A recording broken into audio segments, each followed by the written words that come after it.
Bom, a avaliação que eu faço do primeiro governo do Lula é que ele iniciou seu mandato gerando uma grande expectativa na população de fazer mudanças na sociedade brasileira, mudanças importantes, estruturais, mas logo depois de um período curto de governo, frustrou boa parte dos setores organizados, porque não iniciou aquelas reformas que eram reclamadas, almejadas, principalmente pelos movimentos organizados.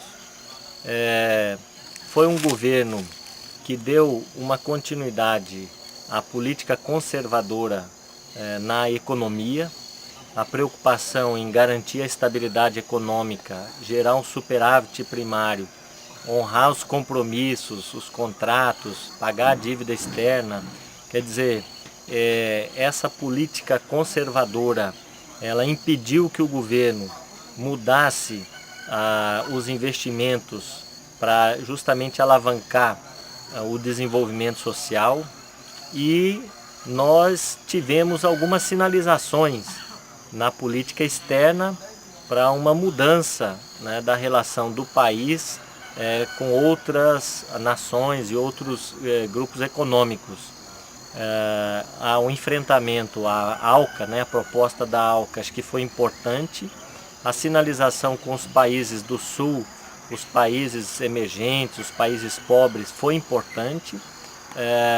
Mas já na segunda metade do primeiro governo do Lula, a crise política que se instalou, ela causou problemas na condução do programa de governo.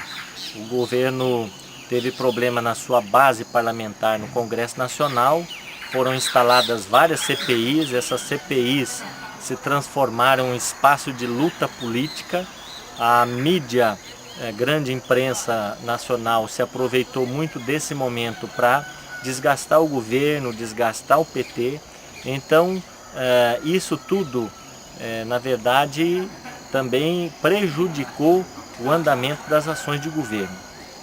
Embora o presidente Lula tenha conseguido se desprender um pouco dessa crise política e do desgaste que o PT sofreu, conseguiu, de uma certa forma, implementar algumas ações que acabaram garantindo a sua reeleição, né?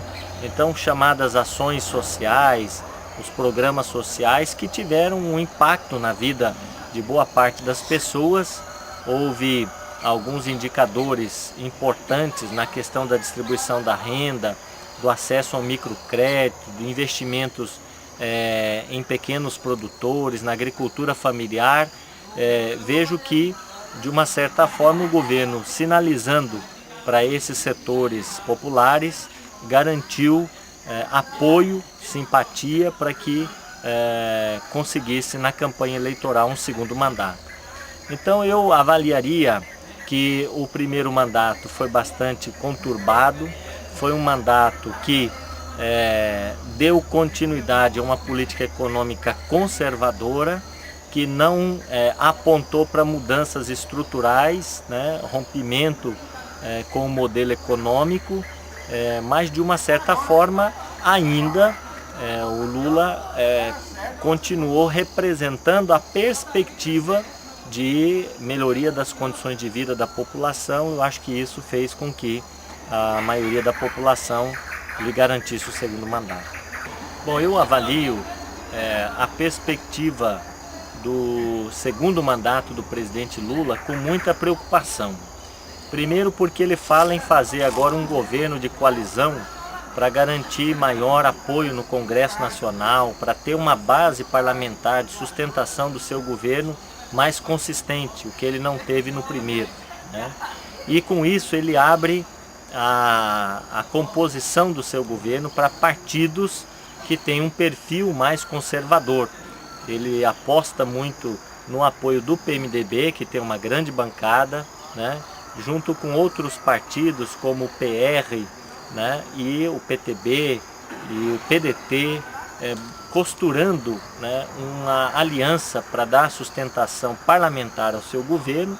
eu vejo isso com uma certa preocupação no sentido de que também pode comprometer o governo do ponto de vista programático. Então aquilo que a gente tem defendido, mudanças estruturais, na perspectiva da maioria do povo, dos movimentos sociais organizados, eu penso que é um cenário mais complicado para a gente almejar grandes mudanças. O governo faz a discussão hoje de um plano, de um programa de aceleração do crescimento, em cima do debate de que no primeiro mandato garantiu a estabilidade e a credibilidade para a economia brasileira. Agora está na hora do país crescer. Em cima desse discurso faz um programa bastante arrojado de investimentos, principalmente na infraestrutura, para acelerar o crescimento da economia, gerar empregos e com isso fazer a inclusão social. Eu penso que um programa que pode trazer alguns resultados importantes, mas que não é tudo para aquilo que nós desejamos para a nação brasileira. Nós queremos um país soberano, um país que também olhe para as comunidades indígenas, que olhe para os assentados, que olhe para as periferias da cidade, que olhe para os grandes desafios que nós temos, principalmente na área da educação e na área da geração de empregos, e eu acredito que muitas outras ações devem ser pensadas no sentido de fazer com que esse país caminhe para buscar justiça social. Então, eu vejo com muita preocupação esse segundo mandato, quando, por exemplo, o governo levanta a questão da produção do etanol, dos chamados biocombustíveis, numa política que pode comprometer a agricultura familiar, a discussão que nós fazemos para uma outra política no campo, com a possibilidade de aumentar a produção da cana, a monocultura da cana, investimentos que podem trazer problemas ambientais, problemas sociais, se a gente aposta muito na monocultura. Então, acredito que tem grandes desafios aí, um governo de coalizão, um governo que não tem um projeto, vamos dizer assim, unitário de uma nação que possa se desenvolver com a preocupação ambiental, mas principalmente com o desafio de fazer justiça social.